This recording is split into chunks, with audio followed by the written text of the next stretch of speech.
जानेंगे कि अगर हमारे टूथ सरफेस पे डेंटल केरीज, जिसे कैविटीज भी कहा जाता है, अगर वो हो जाए तो फ्रेंड्स सबसे अच्छा ट्रीटमेंट आपके लिए क्या होगा। ट्रीटमेंट उसके लिए क्या होते हैं फ्रेंड्स, जिसे क्राउन बिल्डअप कहा जाता है और रेस्टोरेशन, बट लेमन टर्म में उसे कहा जाता है फिलिंग। पहले के टाइम पे फिलिंग हुआ करता था। अब क्या होता है फ्रेंड्स, जितना भी टूथ स्ट्रक्चर आपका खराब हुआ है, डैमेज हुआ है, उसे रिस्टोर किया जाता है with their ideal anatomy. Alright, तो अब हमें ये देखना होता है कि हमारे जो कैविटीज हैं वो कौन से लेवल पर हैं टूथ सरफेस के।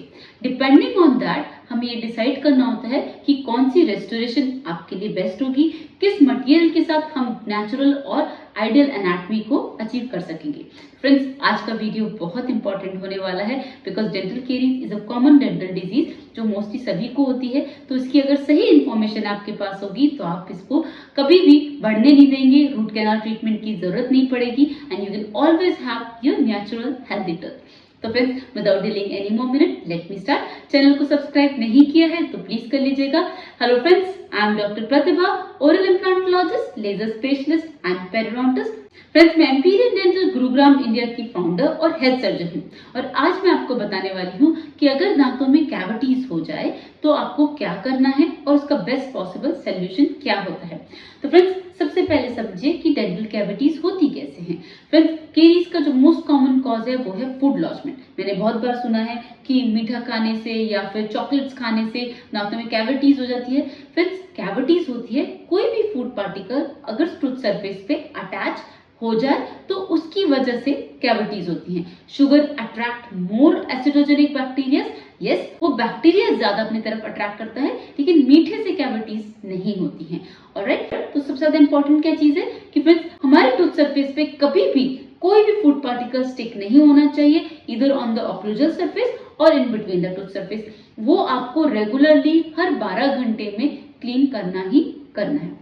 ऑलराइट, उसके बाद वॉर्म्स एंड रिंसेस की हैबिट, गुनगुने पानी में नमक डाल के कुल्ले, वो भी उतनी ही जरूरी है।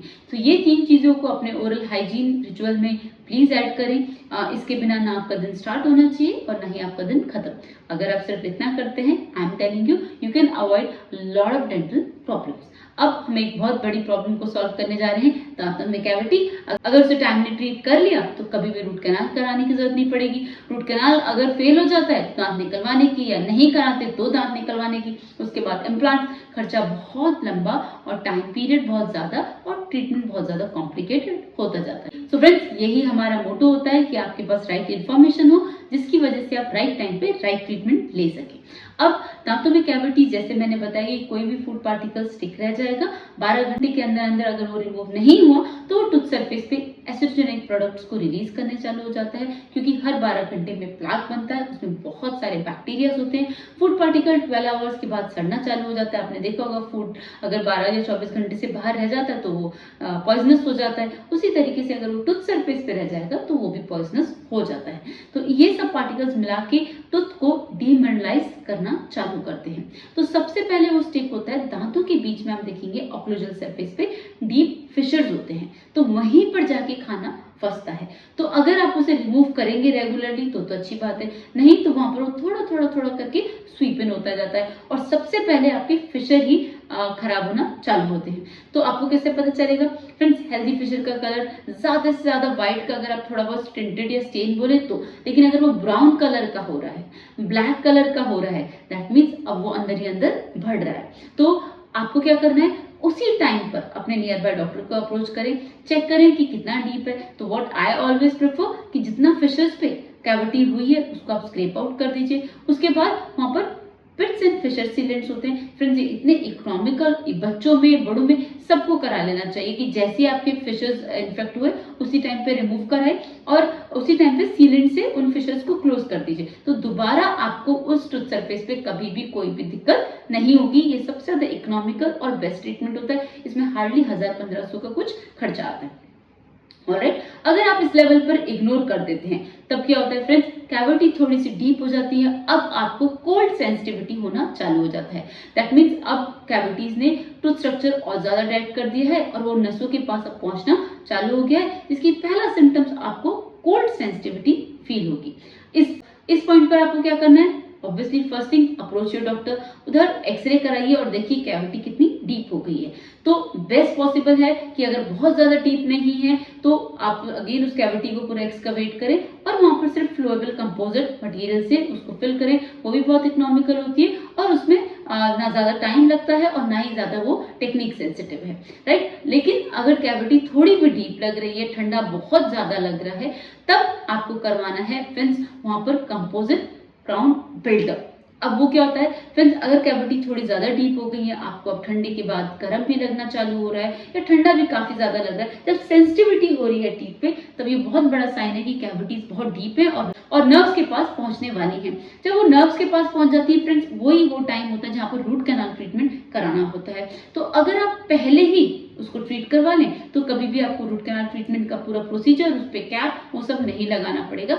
तो इस पॉइंट पे friends ideally what I prefer, जितना भी वो केरियस लीजन है आप उसको पूरा स्क्रैप आउट कर दीजिए, प्रॉपरली एक्सकवेट कर दीजिए। जैसे ही आप उसे प्रॉपरली एक्सकवेट करेंगे, वहां से जितना भी इंफेक्शन है उसे रिमूव करेंगे। अब आप हेल्दी टूथ स्ट्रक्चर को प्रिजर्व कीजिए, ऑलराइट। तो जैसे आपके पास हेल्दी टूथ स्ट्रक्चर जिसमें कोई भी केरीज, कोई भी डिस्कलरेशन ना हो, एकदम हेल्दी टूथ आपके सामने हो, उस पॉइंट पे उस टूथ की एनाटॉमी को रिक्रिएट करना स्टार्ट कीजिए। फ्रेंड्स वो होता है कंपोजिट रेस्टोरेटिव मटेरियल।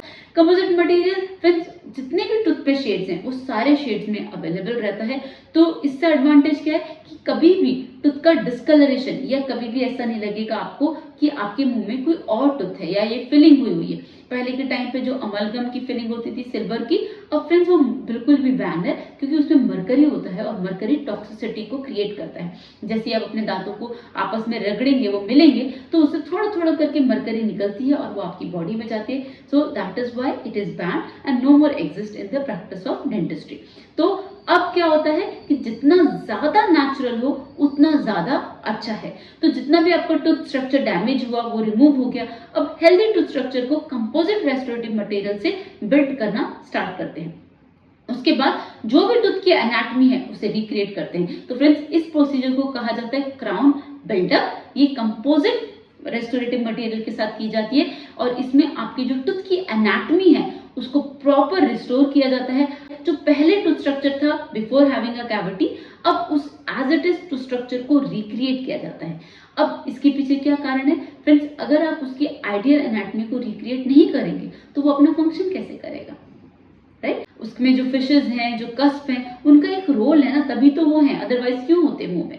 तो अगर आप सिर्फ जो जितना गड्ढा है उसको रिमूव करके फिल करके भेज दें और पेशेंट का जो फंक्शन है टूथ का वो ही ना हो, तो फिर उस फिलिंग का, उस रेस्टोरेशन का क्या मतलब है।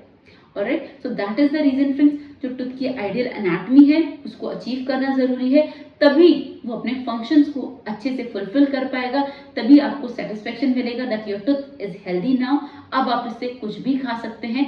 बस हमेशा याद रखिएगा कि बहुत ज्यादा हार्ड कभी भी बहुत नहीं खाना है, हमेशा क्रश करके खाएं और अपोजिट साइड से। लेकिन वो इतना दिखता ही नहीं, इतना पता ही नहीं चलता है कि हम जाने अनजाने में उससे कभी ना कुछ हार्ड खा ही लेते हैं या बाइट कर ही लेते हैं। तो फ्रेंड्स यहाँ पर थोड़ा सा प्रिकॉशंस लेने की जरूरत है कि कभी भी अब उस टूथ से बहुत ज्यादा हार्ड क्रश ना करें। कभी भी कुछ ऐसा हार्ड खाने की जरूरत हो तो अपोजिट साइड से खाएं, सॉफ्ट हो जाए तो दूसरी साइड ले लें। ये प्रिकॉशनरी मेजर्स हैं। मैं बिल्कुल भी ऐसा नहीं कहूंगी कि ये ब्रेक नहीं हो सकते, definitely it can be break जब उन पे एक्सेसिव फोर्स लग जाए। बाकी सारे टूथ रियल टूथ के हैं, ये एक रेस्टोरेटिव मटेरियल है, तो इसमें कभी भी उतनी स्ट्रेंथ नहीं होगी जितनी आपके बाकी टीथ में है, राइट। तो इसलिए बहुत ज्यादा जरूरी है कि आप कभी भी ये बात को इग्नोर नहीं करेंगे कि मुझे उस टूथ से बहुत ज्यादा हार्ड नहीं खाना है, मुझे हमेशा इसको प्रिजर्व करना है और मेंटेन करना है by keeping the tooth surface, the interdental surface clean.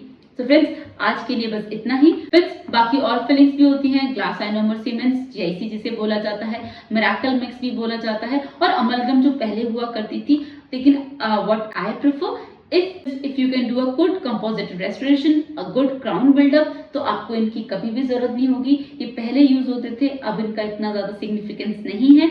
The best material is composite, बस उसको बेस्ट हाथों में होने की जरूरत है जिससे आपके टूथ की आइडियल एनाटॉमी को रिक्रिएट करा जा सके और आपको कभी ऐसा लगे ही नहीं कि आपके टूथ में कभी भी कोई भी प्रॉब्लम थी। तो friends this is all about crown buildup. आज के लिए बस इतना ही। चैनल को सब्सक्राइब नहीं किया है तो प्लीज कर लीजिएगा। See you in the next video. Thank you. Don't forget to flaunt your beautiful smile, and that makes you so beautiful.